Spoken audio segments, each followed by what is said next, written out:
This afternoon we're going to look at Scott Miller's CJ-7. It's an 84 CJ-7. That's what it started out as.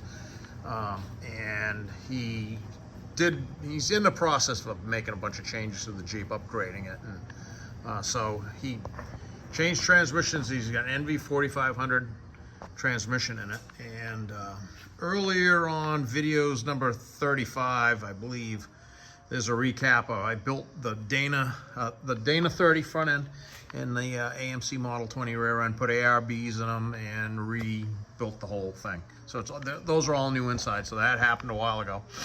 So now he wanted me to create a viable skid plate, well, a viable crossmember and a skid plate. The old bathtub style OE skid plate was no longer suitable for this. So we'll talk about the crossmember first, and then the skid plate is integral with it.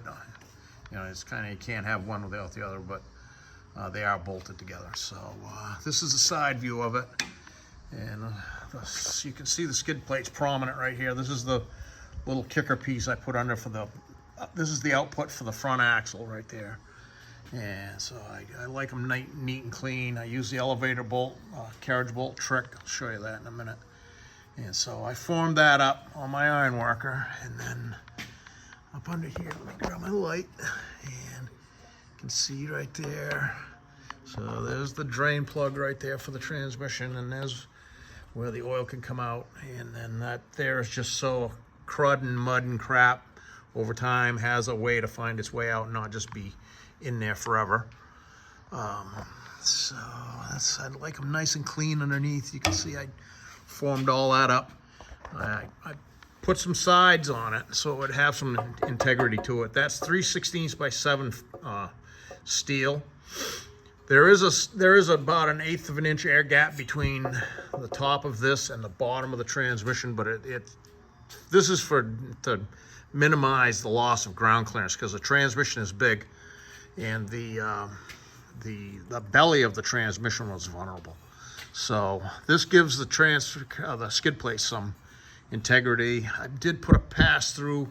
Well, I did put some material up around it and then cut a hole through there with a hole saw, with a radial drill, to make it possible to get the drain plug out, but not lose structural strength. So that's the look of the underneath of it. So I'll come to the back, and there's the back of the transfer case. And this is the driver's side here, so it's pretty much the same thing. I'll explain these bolts. I like we'll talk about the bolts. These are carriage bolts or elevator bolts, and I punch a 3/8 by 1 slot with my iron worker, an oval slot here. And then the elevator bolt, or the shank of the elevator bolt, goes up and engages that, and you just have a simple nut up on top. So that takes care of that, and they're nice and flat on the bottom, so there's no snags. The holes. There's a hole for the drain plug for the transfer case. You can see the bent up, the formed element right there where it comes down this side. That's where it hooks to the frame on the passenger side. Same thing on the driver's side. That's 3-inch channel iron that I cut and coped and notched, and it's all welded in. I buffed it up pretty good. I like it to look correct. And it is symmetrical, it's square. Bird's eye view, if you're looking down, it looks good. So that wraps up the skid plates and the crossmember. Well, a little bit more detail here. Up front, there was really anything to hook to. This is an advanced adapter bell housing for the NV 4500. And it had 2 big holes here, so I made this yoke piece that goes across here, catches the 2 1/2-inch bolts, and it's kind of shaped like a T. Drops down in here and is welded across in there, and I bent the fin up on here. That's just like the Jeep skid plate was on the original skid plate for the oil pan. And just kind of kept that whole motif the whole way down. And it's pretty straight. It's damn straight, and it's almost the same height. So I think that's going to be pretty slick, and it's going to be rugged. Additionally, he found this cover, the OE cover, and I modified it to fit. This is an advanced adapters bell housing, so I modified the original plate to fit in there, back in there. So it takes care of that. Here's two of my drive shafts. There's a CV shaft at the back. I put a slip CV compatible yoke on the output of the transfer case, and it's an 8021 slip yoke. These are both drive shafts are the two videos that precede this one. So there's the front. He also asked me, while I had it here, to do a shackle reverse kit. So there's the back shackle, now has the swinging shackle, and the front is fixed, and that's opposite the way that it used to be. That was always a problem on Jeeps, and it has that weird bump steer.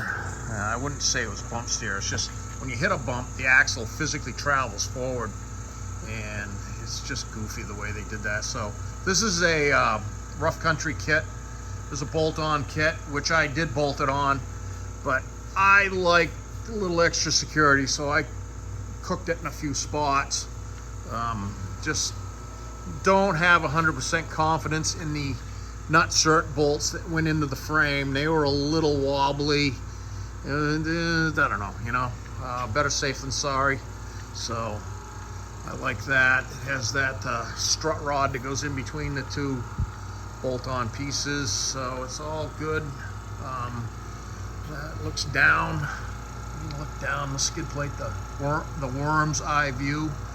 So I think this is going to be pretty slick for Scott's setup. And we'll just say that this is a home run for him, and he can get his body on his Jeep chassis and wrap it up.